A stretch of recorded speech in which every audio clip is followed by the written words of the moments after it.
Hello everyone, I am doctor Rashmi Nahalwal. पदार्थ विज्ञान के बीएमएस फर्स्ट प्रॉफ के लेक्चर की सीरीज़ में हमने पिछले लेक्चर में वेदांत दर्शन शुरू कर दिया था, जो कि आस्तिक दर्शनों की श्रेणी में हमारा सबसे लास्ट दर्शन है। और इसमें हमने वेदांत दर्शन का इंट्रोडक्टरी पार्ट और साथ में उनका जो दिया गया प्रथम सूत्र था अथा तो ब्रह्म जिज्ञासा, उसके बारे में, और सृष्टि उत्पत्ति के जो अव्यक्त आदि पर उनके विचार है, कैसे उन्होंने सूक्ष्म शरीर को एक रथ की संज्ञा देके उसको डिटेल में बताया है, उसके बारे में सभी आत्मा, इंद्रिय, मन के बारे में, वो सब हमने पिछले लेक्चर में देख लिया था। अब और चीज़ें देखने वाले हैं हम वेदांत दर्शन की इस लेक्चर में कि और ऐसी क्या चीज़ें हैं, क्या स्पेशलिटी है वेदांत दर्शन की जो कि आयुर्वेदा में ली गई है। ठीक है, तो उन्हीं में से एक चीज़ आती है जो वेदांत दर्शन द्वारा मानी गई है, मृत्यु के पश्चात जीवात्मा की स्थिति। तो मृत्यु के पश्चात जीवात्मा का क्या होता है, आत्मा कहाँ जाती है, कैसे जाती है, क्यों जाती है, इन सब के बारे में वेदांत दर्शन में अच्छे से डिटेल में बताया गया है। जैसे कि वेदांत दर्शन का भी अंतिम उद्देश्य मोक्ष प्राप्ति है, तो उन्होंने बताया है कि किस तरीके से आत्मा जब मोक्ष को प्राप्त होती है तब क्या स्थिति होती है और जब नहीं प्राप्त होती है तब क्या स्थिति होती है।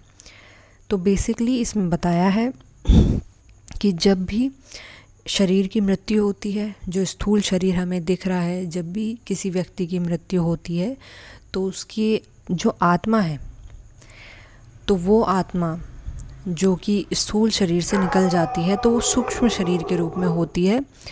और फिर वह आत्मा जो है, दो तरीके से उसकी गति हो सकती है कि यदि उस आत्मा को फिर से कर्म भोगना पड़े, चाहे वो उसके पापों का फल हो, चाहे वो उसके पुण्य कर्मों का फल हो, तो अगर उसे कर्म भोगना पड़ेगा तो उसे दोबारा पृथ्वी पर जन्म लेना पड़ेगा किसी न किसी शरीर में आकर। और यदि उसको कोई फल नहीं भोगना है, उसके द्वारा कोई ऐसा कर्म नहीं किया गया, उसे डायरेक्ट अगर मोक्ष की प्राप्ति होनी है तो वह सीधे परब्रह्म लोक में चली जाती है। इस तरीके से आत्मा की दो प्रकार की गति होती है। इसी चीज़ को थोड़ा डिटेल में समझेंगे, देखते हैं। अगर आपके पास डॉक्टर प्रबोध ईरावत जी की पदार्थ विज्ञान की बुक है तो आप उसमें पेज नंबर 29 खोल के बैठ सकते हैं, अदरवाइज़ आप सिंपली वीडियो को देख के नोट्स भी बना सकते हैं। ठीक है, तो एक यहाँ पर माना है इन्होंने, श्रुति के अनुसार क्या है कि जब मनुष्य की मृत्यु होती है तब वाणी मन में, ठीक है, यहाँ पे एक चार्ट बना लेंगे इसे समझने के लिए कि वाणी जो है वो मन में, मन जो है वो प्राण में, प्राण जो है तेज में, और तेज के बाद वो परदेवता में स्थित होता है। तो इन सब की स्थिति बता रखी है, किसकी, वाणी की, मन की, और फिर यहाँ पर प्राण की और तेज की, इन सब की। फिर ये चीज़ें क्या डिनोट कर रही हैं, इसके बारे में भी बताया उन्होंने। क्या कि जो वाणी है, यहाँ वाणी से मतलब समस्त इंद्रियों से है। समस्त इंद्रियाँ, चाहे वो ज्ञान इंद्रियाँ हो चाहे वो कर्म इंद्रियाँ हो, तो वाणी से मतलब लिया गया है समस्त इंद्रियाँ, जो कि कहाँ स्थित होती हैं, मन में। ठीक है, हम प्रत्यक्ष देखते हैं कि मरणासन्न व्यक्तियों की इंद्रियां कार्य करना बंद कर देती हैं। यानी जब व्यक्ति की मृत्यु होती है तो वहाँ पर हम क्या देखते हैं कि उसकी सभी इंद्रियां काम करना बंद कर देती हैं, चाहे वो ज्ञान इंद्रियां हो चाहे वो कर्म इंद्रियां हो। फिर प्राण के निकलने पर जीवात्मा के साथ इंद्रियां भी निकलती है, ये इन्होंने बताया है, इसका रेफरेंस भी बताया है कि कहाँ ये चीज़ बताई गई है। फिर तेज शब्द जो है यहाँ पर से सूक्ष्म भूत समुदाय का ग्रहण करना चाहिए। यहाँ पर जो तेज शब्द बताया गया है, इससे उन्होंने जितने भी पंच महाभूत होते हैं उसका सूक्ष्म रूप माना है तेज को। ठीक है, तेज का मतलब केवल अग्नि ही नहीं है, सभी जितने भी पंच महाभूत हैं उनका सूक्ष्म भूत रूप माना गया है यहाँ पर तेज। अब बोला है प्राण, इंद्रिय, मन आदि के साथ जीवात्मा पंच महाभूतों के सूक्ष्म रूप में स्थित होता है। ठीक है, इन सब के संयोग में जो जीवात्मा है वो सूक्ष्म रूप में विद्यमान होती है, और यही सूक्ष्म रूप वही रथ है जो हमने पिछले लेक्चर में देखा था। पिछले लेक्चर में हमने समझा था कि किस तरीके से शरीर को रथ, रथी आत्मा, और इस तरीके से हमने पढ़ा था इंद्रियां घोड़े की तरह थी, मन उस पर लगी लगाम थी। तो ये सब हमने पिछली वीडियो में समझा था। तो वो जिस शरीर के बारे में हमने समझा है वो हमारा स्थूल शरीर नहीं है, वो है सूक्ष्म शरीर। और वो सूक्ष्म शरीर जो इन सब एंटिटी से मिलकर बना हुआ है, जो यहाँ पर बताई गई है, वाणी, मन, प्राण और तेज। इस तरह जीवात्मा स्थूल शरीर से निकलकर सूक्ष्म शरीर में स्थित होता है और कर्म फल को भोगने के लिए परमात्मा के विधान अनुसार दूसरे शरीर में चला जाता है। मतलब क्या है कि जब व्यक्ति की मृत्यु होती है तो वही जीवात्मा इस स्थूल शरीर से, जो हमारा है, जो हमें दिखाई देता है, इस स्थूल शरीर से निकलकर वो एक सूक्ष्म शरीर में पहुंच जाती है। ठीक है। और यदि उसे कर्मफल भोगना है तो वो दोबारा से किसी स्थूल शरीर में आकर जन्म लेगी, और अन्यथा वो सीधे ब्रह्मलोक में सिधार जाएगी। जैसे यह गति होती है साधारण मनुष्य की, कौन सी, कि दूसरे शरीर में चले जाना। ब्रह्मवेत्ता ब्रह्मलोक में जाते हैं।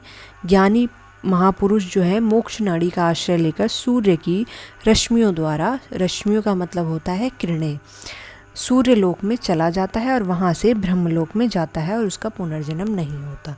मतलब एक जो ऐसी आत्मा है, ऐसी जीवात्मा है जिन्होंने कि कोई भी ऐसा कर्म नहीं किया है जिससे कि उन्हें फिर से जन्म लेना पड़े, पुनर्जन्म लेके कर्मों को भोगना पड़े, ऐसा कर्म जिन्होंने नहीं किया है, तो वो सीधे सूर्यलोक और उसके तत्पश्चात ब्रह्मलोक को प्राप्त हो जाते हैं। अर्थात उन्हें मोक्ष की प्राप्ति हो जाती है, दोबारा जन्म नहीं लेना पड़ता। तो इस तरीके से वेदांत दर्शन में मृत्यु के पश्चात एक आत्मा की क्या क्या स्थिति रहती है उसके बारे में डिटेलिंग इन्होंने बताई है, जो कि सेम टू सेम आयुर्वेद में भी कहीं ना कहीं मानी जाती है।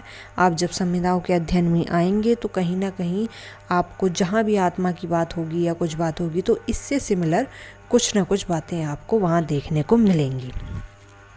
ठीक है।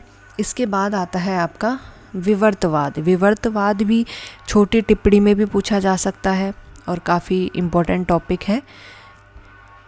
तो विवर्तवाद भी वेदांत दर्शन का माना हुआ एक सिद्धांत है। तो ये क्या कहते हैं, विवर्त का अर्थ होता है भ्रम या फिर विपर्य। जो वस्तु जैसी है उसे वैसी ना समझकर उसका अलग ही ज्ञान होना, उसे सत्य समझना, उसे ही सत्य समझ लेना है विपर्य। ठीक है। तो विवर्त का मतलब क्या माना है इन्होंने, भ्रम, वहम होना या उसके विपरीत चीज़ सोच लेना। कोई ऐसी चीज़ हमें देखना जिसको हम देख के सोचे कि यही सत्य है, पर असल में वह हमारा भ्रम है। जैसा कि स्वप्न में आप देखते हैं, जिस टाइम आप स्वप्न देख रहे होते हैं, जब आप सपने में होते हैं तब वो आपको सत्य ही लग रहा होता है। ठीक है। परंतु जैसी ही आपकी निद्रा टूटती है तब पता चलता है कि ये सब केवल भ्रम था, ऐसी कोई चीज़ असल में घटित नहीं हो रही थी। लेकिन जब आप स्वप्न में हैं तब आपको वो सारी चीज़ें सत्य लगती हैं। तो इससे समझा जा सकता है कि विवर्तवाद क्या कहना चाहता है। ठीक है। अब यहाँ पर इन्होंने दिया है कि कार्य जो है यह कारण का विवर्त है। मतलब कारण से जो होता है कार्य की उत्पत्ति होती है। ठीक है। तो इन्होंने बोल दिया है कि जो कारण है वो कार्य का विवर्त है। मतलब अगर हम कारण को कार्य नहीं कह सकते, ये हमें भ्रम हो सकता है कि कारण ही कार्य है, लेकिन कारण जो है वो कार्य का विवर्त है। केवल देखने में ऐसा प्रतीत होता है कि कार्य कारण का वास्तविक रूपांतर है, परंतु सत्य कुछ और है। कारण का कार्य रूप में परिवर्तित होना केवल एक आभास मात्र है। इन्होंने बता दिया कि कारण को हम कार्य में नहीं, कार्य में जब बदल रहे हैं तो जो कार्य है एक वो टोटल नई एंटिटी है और जो कारण है वो पूरी तरीके से भिन्न एंटिटी थी। यदि हम कारण को ही कार्य समझने लगे तो ये हमारा भ्रम होगा, ऐसा कहता है विवर्तवाद। ठीक है। और एक फेमस कोट है काफ़ी ज़्यादा इनकी, ब्रह्म सत्यम जगन मिथ्या जीवो ब्रह्मैव न परा।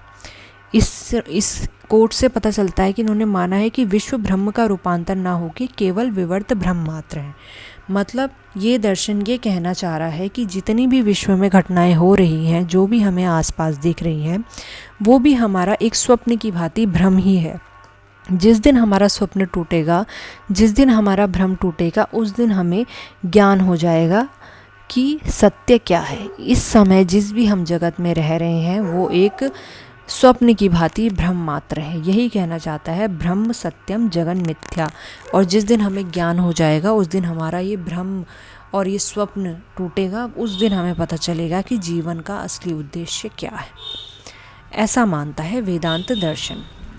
ठीक है, विवर्तवाद हो गया। इसके बाद आया आपका पंचीकरण सिद्धांत। पंचीकरण सिद्धांत के बारे में जब हम पहला चैप्टर कर रहे थे वहाँ पे मैंने डिटेल में बताया है। वहाँ पे वेदांत दर्शन का मेंशन भी आया था, तो आप उसके रेफरेंस के लिए पिछले चैप्टर के वीडियोस में उसको देख सकते हैं।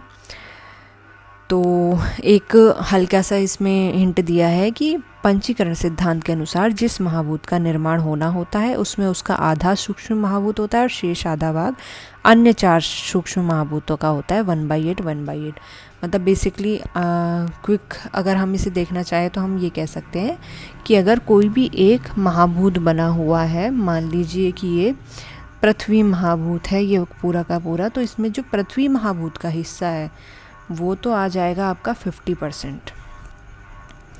ठीक है, और जो बाकी का जो हिस्सा है उसको अगर हम 4 पार्ट में डिवाइड करेंगे तो ये 1/8 1/8 करके ये हो गया आपका 1/2 हिस्सा जो पृथ्वी महाभूत का है। और जो ये 1/8 है ये सब बाकी के 4 महाभूत हैं। तो इसका मतलब क्या कहना चाह रहा है कि हर एक महाभूत हर एक 5 महाभूतों से मिलकर बना होता है। उसमें जो मेन महाभूत है उसका हिस्सा सबसे अधिक होने के कारण उसे उस नाम से संबोधित किया जाता है। ये है पंचीकरण सिद्धांत। फिर प्रमाण की बात माने तो वेदांत दर्शन ने भी 6 प्रमाणों को माना है। प्रत्यक्ष, अनुमान, उपमान, शब्द, अर्थापत्ति और अभाव। ठीक है, तो इसके कई बार शॉर्ट में पूछे जाते हैं 6 प्रमाण वेदांत दर्शन के अकॉर्डिंग, तो इसके नाम याद रखना बहुत ही इम्पॉर्टेंट है। लास्ट में 2 पॉइंट दे रखे हैं वेदांत दर्शन में और आयुर्वेद में सिमिलरिटी बताते हुए कि वेदांत दर्शन ने 6 प्रमाणों में से 4 प्रमाणों का वर्णन आयुर्वेद ने किया है। इन 6 प्रमाण में से प्रत्यक्ष, अनुमान, उपमान और शब्द, इन 4 का वर्णन आयुर्वेद में आता ही आता है। और पंचीकरण सिद्धांत का वर्णन भी दोनों शास्त्रों में है, यानी आयुर्वेद में भी है और वेदांत दर्शन में भी लिया गया है। ठीक है, तो यहाँ से हमारे इस लेक्चर के बाद आयुर्वेद के जितने भी आस्तिक दर्शन थे वो हमारे कंप्लीट हो गए हैं। इसके बाद हम नेक्स्ट लेक्चर से नास्तिक दर्शन स्टार्ट करेंगे।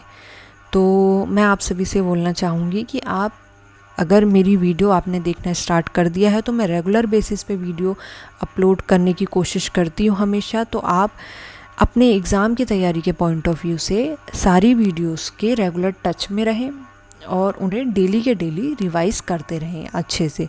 मैं पूरा इसमें सिलेबस धीरे धीरे करके, हो सकता है 1-2 महीने में या कुछ ज़्यादा टाइम भी लग सकता है, मैं ट्राई करूँगी कि मैं जो भी हमारा सिलेबस है BMS के फर्स्ट प्रॉफ का पदार्थ विज्ञान का, उसके अकॉर्डिंग ही सारी वीडियोस लाइन वाइज सब कुछ अपलोड करूँ। ठीक है, तो अगर मेरे चैनल को आपने अभी तक सब्सक्राइब नहीं किया है तो सब्सक्राइब कर लीजिए और बेल आइकन भी दबा दीजिए ताकि आपको नए लेक्चर की नोटिफिकेशन मिलती रहे। Thank you.